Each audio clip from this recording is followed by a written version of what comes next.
Hello everyone, this is Dr. Asif Khan and I am back with a new video.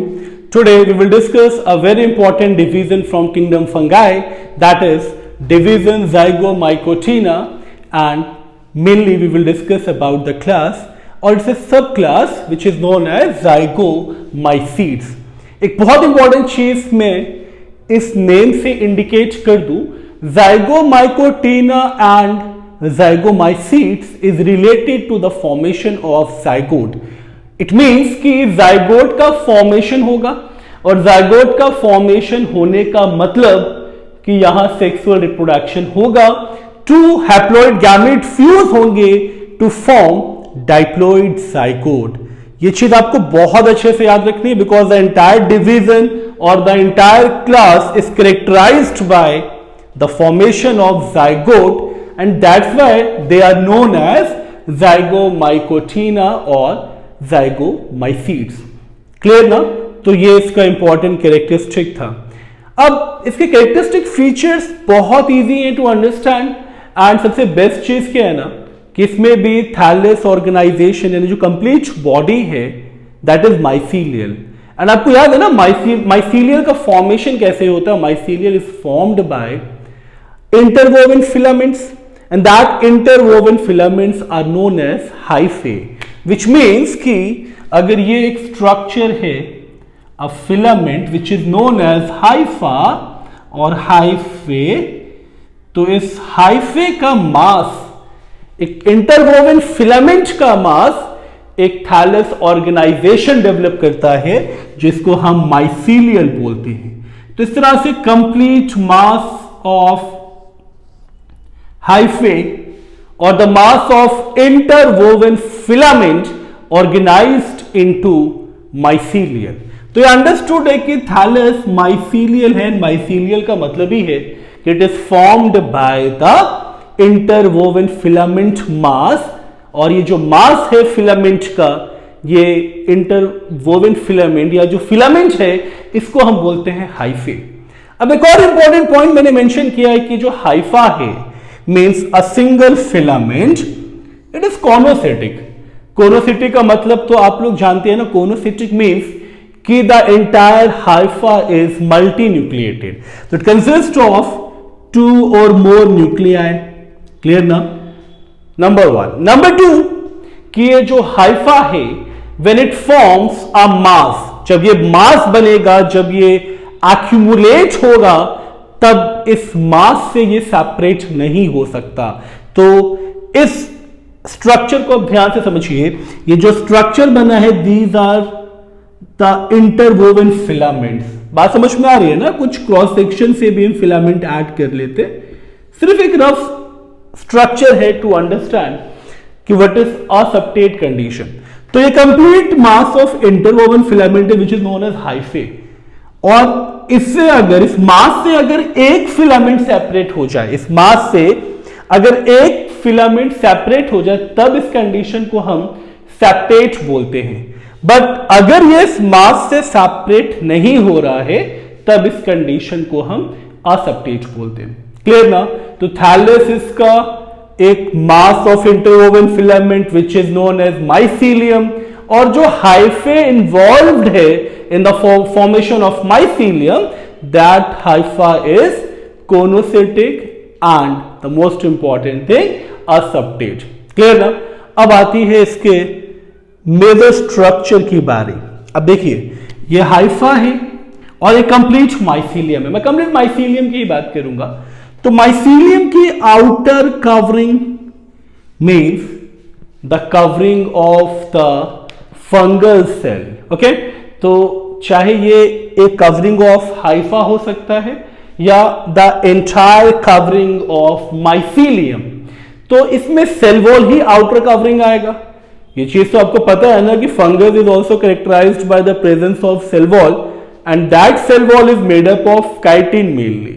तो cell wall तो chitin से ही बना होगा, but apart from chitin some cellulose are also there. तो cell wall is made up of chitin and fungal cellulose. Clear ना? अब एक third point which is very important कि Zygomycetes is again characterized by the presence of any motile body। इस पूरे division में किसी भी स्पीशीज के पास कोई भी मोटाइल स्ट्रक्चर नहीं है। और नॉर्मली मोटाइल स्ट्रक्चर का मतलब अगर ह्यूमन बीइंग्स की भी बात करें तो मोटाइल स्ट्रक्चर में मेनली हमारे पास तो खैर काफी सारे, बट मेनली गैमीट्स, स्पर्म्स, ये मूव कर सकते हैं one place to another place because of flagella. But zygomycetes में motile bodies are totally absent, which means कि दे आर नॉन फ्लैजेलेटेड, ये मूव नहीं कर सकता। यानी जो गैमीट्स प्रोड्यूस्ड होंगे by the members of zygomycetes, all the gametes are non-motile। ये बात आपको बहुत अच्छे से याद रखनी है because it is again a characteristic feature। तो characterized by absence of any motile body और non-flagellated। ये चीज तो क्लियर हो गई। अब इसके मोड ऑफ रिप्रोडक्शन की बारी। दोनों मोड ये फॉलो करते हैं क्योंकि मैं ऑलरेडी बता चुका हूं जाइगोमाइकोटीना या जाइगोमाइसीट का मतलब ये फॉर्मेशन ऑफ जाइगोट। बट पहले हम लोग इसके एसेक्सुअल मोड ऑफ रिप्रोडक्शन को डिस्कस करेंगे। तो asexual mode of reproduction is done by the formation of spores. Okay, and वो जो स्पोर्स बनेगा उसको स्पोरेंजियोस्पोर्स क्यों बोलते हैं? Because that spores are formed inside the sac, and that sac, that pouch, that lobe is known as sporangia। For example, ये rhizopus है और rhizopus में चीज मेंशन है that ये जो outer sac like structure है, that sac like structure is sporangia and sporangia liberates, ये spore आपको दिख रहे हैं ना, these spores are sporangiospores। Simple था ना, कितना सिंपल था। जो स्पोर्स स्पोरेंजिया के अंदर प्रोड्यूस्ड हो उसे स्पोरेंजियोस्पोर्स बोलते हैं। बात समझ में आ गई ना। एक और प्रॉपर्टी आपको याद रखनी है कि स्पोरेंजियोस्पोर्स आर नॉन मोटाइल, क्योंकि ये चीज मैं ऑलरेडी बता चुका हूं, कोई भी मोटाइल बॉडी नहीं होगी, ना गैमीट मोटाइल है ना स्पोर मोटाइल है। तो अंडरस्टूड है स्पोरेंजियोस्पोर्स आर नॉन मोटाइल। अगर ये नॉन मोटाइल है तो ये अपने सुटेबल सबस्ट्रेटम तक कैसे पहुंचेगा for germination? Simply by the wind. Okay, तो दे गेट डिस्पर्स्ड और they can move with the help of wind. Okay, तो डिस्पर्स्ड बाय विंड। अब विंड से डिस्पर्स्ड होगा to fall on suitable substratum in which they germinate to develop into new individual. तो asexual reproduction mode is very simple and ये जो thin walled non motile sporangiospore है जो हम लोग डिस्कस कर चुके हैं, they are formed inside the sporangia and sporangia means a sac like structure. Clear ना। अब बात आती है सेक्सुअल रिप्रोडक्शन की। नीट में कई बार ये क्वेश्चन आ चुका है कि which group of fungus is known as conjugation fungi. तो zygomycetes are known as conjugation fungi, क्योंकि यहां पे एक सिंपल सा प्रोसेस क्या होता है कि गैमेटिक कॉप्युलेशन टेक्स प्लेस। अभी गैमेटिक कॉप्युलेशन कैसे होगा? कॉप्युलेशन का मतलब तो आप जानते हैं ना कि सपोज ये एक गैमीट है, ये दूसरा गैमीट है, they came closer and finally they withdraw their और they release their genetic material into the second gamete by the fusion of the membrane। So finally they fuse together and act as a single membrane। तो यहां पे fusion of genetic material takes place। Okay, fusion of genetic material, that's why they are known as gametic copulation। The sexual reproduction takes place by the formation of gamete and the process involved is copulation in which the two gametes came closer and finally जो genetic material है, DNA है, वो released होगा from one cell and it enters into the another cell. ये चीज तो clear. अब ये जो मोड है, this mode is known as conjugation, that's why they are known as conjugation fungi. ये बहुत इंपॉर्टेंट है, इसलिए मैं यहां पे स्टार मेंशन कर रहा हूं ताकि ये पॉइंट आपसे मिस ना हो। The next one, gametes are non motile. ये तो ऑलरेडी मैं बता चुका हूं कि इस पूरे डिवीजन में मोटाइल स्ट्रक्चर्स तो होंगे ही नहीं, तो अंडरस्टूड गैमेट्स भी नॉन मोटाइल होगा। And gametes are multi nucleated, which means कि that haploid gamete consist of number of nuclei. Again gamete is haploid, okay. And when they fuse together, जब दो मल्टी न्यूक्लिएटेड गैमेट फ्यूज होगा तो they formed results in the formation of diploid zygospore. The two haploid structure fuse to form diploid zygospore, and that zygospore germinates into new individual. Again they undergoes meiosis for the formation of gamete, then again gamete fuse to form diploid structure. तो diploid ये throughout the life रहेगा, only during the gamete formation ये haploid होगा, and haploid के बाद again by the fusion of two haploid gametes it results in the formation of diploid zygospore. easy था ना। अब कैरेक्टरिस्टिक के बाद ये एग्जाम्पल बहुत इंपॉर्टेंट है। ये एग्जाम्पल क्यों इंपॉर्टेंट है? क्योंकि we are going to discuss about Rhizopus and Mucor, the most primitive species और द मेंबर जो ज़ाइगोमाइकोटीना या ज़ाइगोमाइसीट से बिलोंग करता है। तो ये एग्जाम्पल भी एज अ क्वेश्चन फॉर्म में आता है, the most primitive member of the zygomycetes, तो Rhizopus and Mucor, these are the true primitive genera. अब ये जो स्ट्रक्चर आप देख रहे हैं ये स्ट्रक्चर राइजोपस का ही है, तो बाकी पॉइंट ये स्ट्रक्चर देख के ही आपको समझ में आ जाएगा। तो they bear large multi spored sporangia, तो ये कंप्लीट स्पोरेंजिया है, और ये जो पूरा नेटवर्क आप देख रहे हो it consist of number of spores.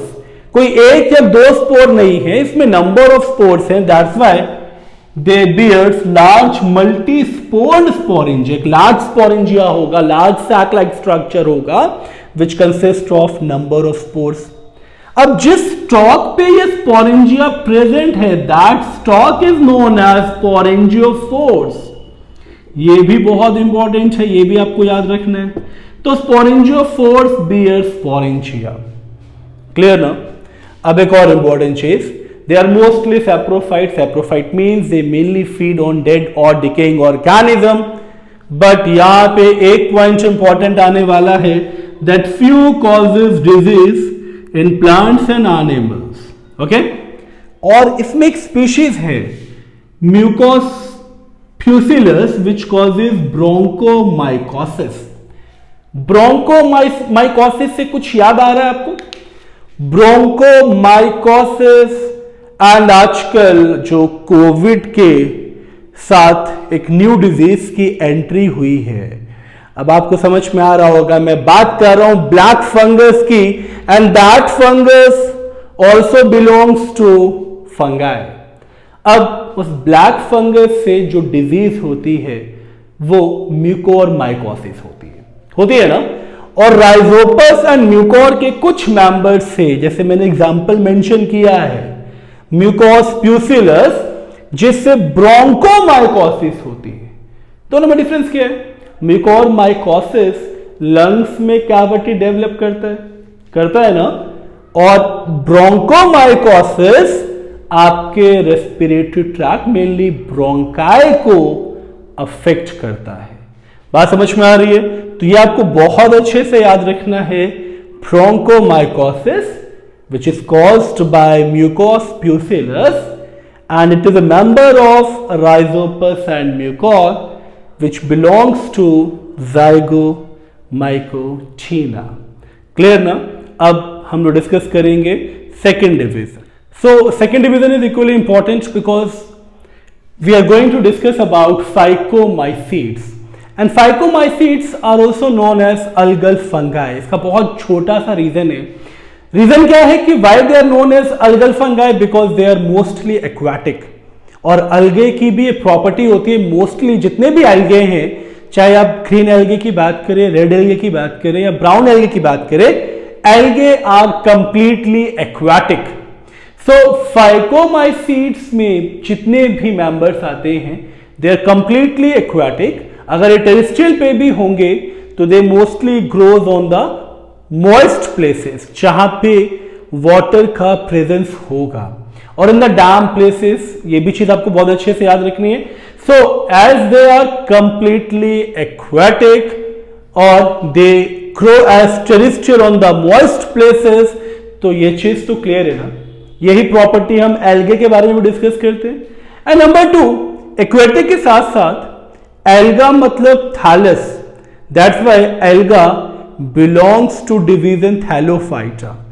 Same चीज यहां पे भी है ना, तो the structure is thallus like. Thallus means the mycelium, mycelium means which is formed by the group of interwoven filament named as hypha. तो बहुत सिंप्लीफाइड वे में अगर आपको ये चीज याद रखनी है कि why they are known as algal fungi, तो सिर्फ और सिर्फ एक लाइन ही सफिशियंट है। इट मीन्स कि they are completely aquatic, aquatic तो है, and they mainly resembles thallus like organisation, thallus like organisation which is a characteristic feature of Thallophyta. Clear है ना।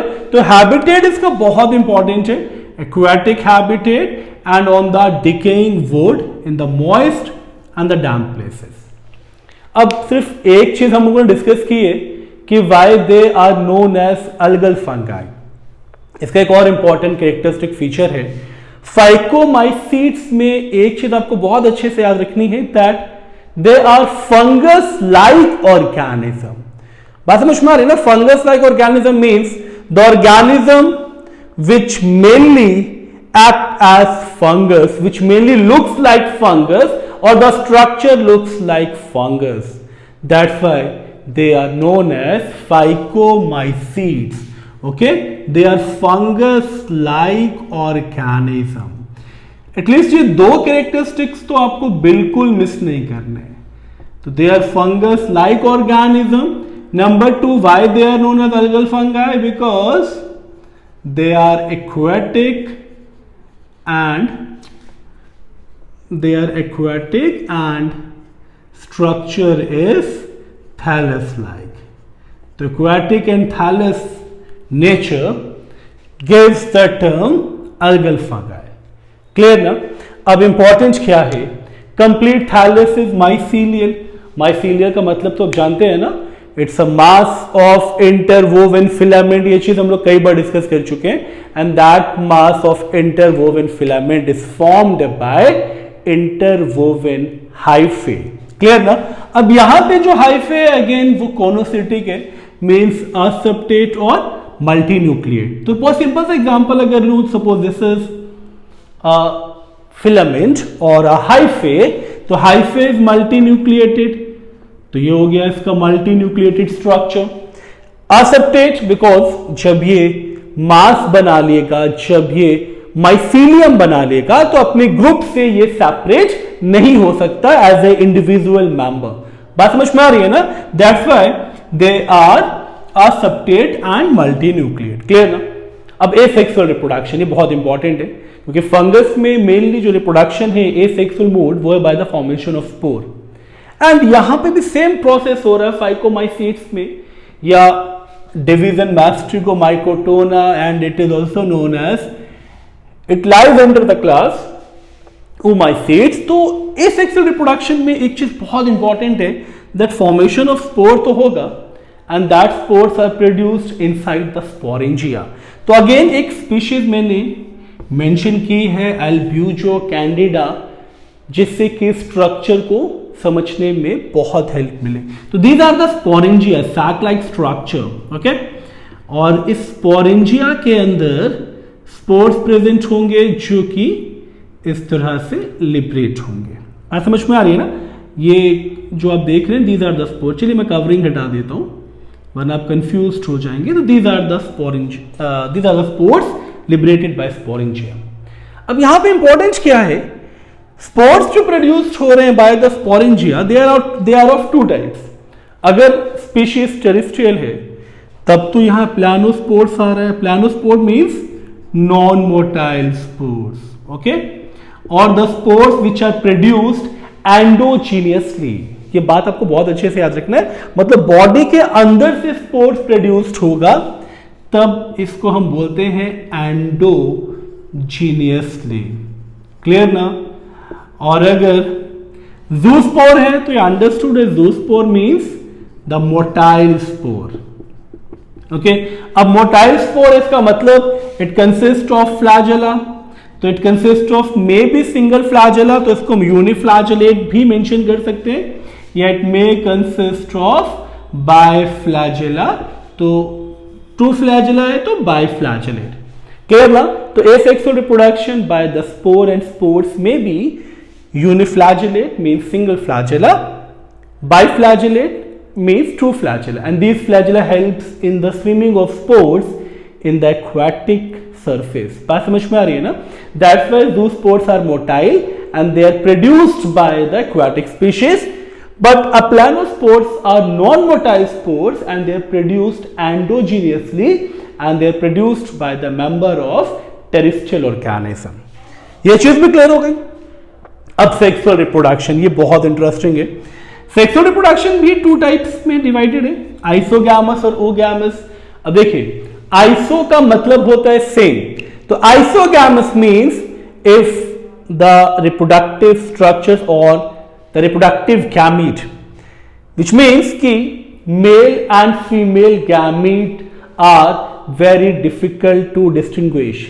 आप बिल्कुल भी डिफरेंशिएट नहीं कर सकते मेल एंड फीमेल गैमीट को, क्योंकि they are almost similar in morphology. बात समझ में आ रही है ना? तो आइसोगैमस का मतलब ही होता है, ये चीज मैं यहां मेंशन कर रहा हूं, आइसोगैमस मीन्स कि male and female gamete are similar in morphology. Male and female gametes are similar in morphology. तो ये चीज आपको बहुत अच्छे से याद रखनी है। आइसोगैमीट का मतलब जहां पे आप मेल एंड फीमेल गैमीट को डिफरेंशिएट ना कर पाओ। ह्यूमंस में क्या होता है, spermatozoa and ova they are totally different. They are totally different means कि दे आर एनाइसोगैमस, यानी मेल एंड फीमेल गैमीट्स में आप इजीली डिफरेंशिएट कर सकते हो। बट अगर आप मेल एंड फीमेल गैमीट में डिफरेंशिएट नहीं कर सकते हो, तब उस कंडीशन में गैमीट को हम आइसोगैमस बोलते हैं। Second, oogamous. ओगैमस का मतलब characteristic male and female gametes are there और male and female reproductive whorls are there which are totally different in the morphology और डिफरेंट इन द स्ट्रक्चर। अब इस चीज को प्रूव करने के लिए मैंने मेंशन भी किया है कि ओगैमस की कंडीशन में मेल सेक्स ऑर्गन जो होगा वो एंथ्रीडिया होगा और फीमेल ऊगोनिया, और एंथ्रीडिया एंड ऊगोनिया ये टोटली डिफरेंट है in the morphology, in the structure. बात समझ में आ रही है ना? तो देखिए, एसेक्सुअल मोड ऑफ रिप्रोडक्शन बहुत इजी था, by the formation of spores. Spores में भी there are two categories. Aquatic है तो ज़ूस्पोर्स, बिकॉज एक्वेटिक में ये स्विम कर सकता है with the help of flagella. अब ये ज़ूस्पोर भी यूनिफ्लैजेलेट हो सकता है या बाइफ्लैजेलेट हो सकता है, सिंगल फ्लैजेला और टू फ्लैजेला। बट अगर ये टेरेस्ट्रियल है तो इट प्रोड्यूसेस अप्लानोस्पोर। अप्लानोस्पोर में सिर्फ आपको एक चीज याद रखनी है, non motile spore which are produced inside the body, that's why they are also known as endogenous spore. ये भी चीज क्लियर। और अगर सेक्सुअल रिप्रोडक्शन होगा तब अगेन दो कंडीशन आएगी। आइसोगैमस में male and female gametes are totally similar in morphology, you can not differentiate or distinguish between male and female gamete. And अगर ये ओगैमस आता है, इट मीन्स कि there are two different structures, male antheridia, female oogonia। ये चीज clear. अब isogamous condition से gamete produced हो या ओगैमस कंडीशन से गैमीट प्रोड्यूस्ड हो, when the two haploid gamete fuse they form diploid zygote, so they form mainly zygospore which are formed by the fusion of two gamete। ये भी चीज clear. अब इसके structure की बात करते हैं। एक हाइफा है तो एक सेल को रिप्रेजेंट कर रहा है ये चाहे हाइफा हो चाहे माइसीलियम हो, बात तो एक ही है। अब यहां पे एक चीज आपको और ध्यान से समझना है, क्योंकि ये अल्गल फंगाई है तो यहां पे मोस्टली जो सेल वॉल होगा, ये पॉइंट मैंने मेंशन किया है यहां पे, hyphal wall, it is mainly made up of cellulose and sometimes chitin. Normally क्या होता है फंगस में, the cell wall is made up of chitin and rarely it is made up of fungal cellulose. Okay, same fungal cellulose is there and sometimes it is made up of chitin. ये भी चीज आपको अच्छे से याद रखनी है। अब बात करेंगे इसके एग्जाम्पल की, ये बहुत इंपॉर्टेंट है एल्ब्यूजो, क्योंकि ये ऑब्लिगेट पैरासाइट है और ऑब्लिगेट का मतलब आप जानते हैं ना कि ये डेफिनेटली डिजीज कॉज करेगा। तो सबसे कॉमन स्पीशीज है इसकी एल्ब्यूजो कैंडिडा, और एल्ब्यूजो कैंडिडा का स्ट्रक्चर भी मैंने शो किया है and they causes white rust of crucifers. Crucifer आपने पढ़ा होगा, it's a family, okay, and इस फैमिली में कॉलीफ्लावर, कैबेज, ओके। और अब इस कॉलीफ्लावर एंड कैबेज में अगर आपने नोटिस किया हो, मेनली कैबेज में लीफ पे वाइट स्पॉट या white, not spot, mainly white lobe like projections develop होते हैं, जैसे छाले पड़ते हैं ना, विच कंसिस्ट ऑफ फ्लूइड, वैसे ही लीफ पे वाइट पोस्ट्यूल्स बनना स्टार्ट हो जाते हैं, उसको हम पोस्ट्यूल्स बोलते हैं मेनली। तो ये पोस्ट्यूल्स विच लुक्स वाइट और शाइनी, ठीक है, तो they mainly affects the leaves of cauliflower as well as cabbage or the family Crucifera. So that's why Albujo candida is very important. Okay, so this is all about phycomycetes और division Mastrigomycotina. I hope ये दोनों division आपको बहुत easily समझ में आया होगा, क्योंकि एक चीज आपको बहुत अच्छे से याद रखनी है, some characteristics are very important, उसे आप मिस नहीं कर सकते। बाकी दोनों में कुछ कैरेक्टरिस्टिक्स कॉमन है, लाइक माइसीलियम, दोनों में आपने स्ट्रक्चर जो पढ़ा है वो माइसीलियम पढ़ा है, एंड नंबर 2 कोनोसिटिक एंड असब्टेट कंडीशन पढ़ा है। बात समझ में आ रही है ना? तो जाइगोमाइसीट्स एंड फाइकोमाइसीट्स, आज इस सेशन में हम लोग सिर्फ इस 2 डिवीजन को ही कवर करेंगे। आई होप ये वीडियो आपको पसंद आया होगा। जो लोग चैनल पे न्यू हैं, प्लीज इस लाइक बटन को प्रेस करें एंड इस चैनल को सब्सक्राइब करें एंड बेल आइकन को भी प्रेस कर ले, ताकि न्यू वीडियोस का नोटिफिकेशन आप लोग को मिलता रहे। Thank you so much for giving your time.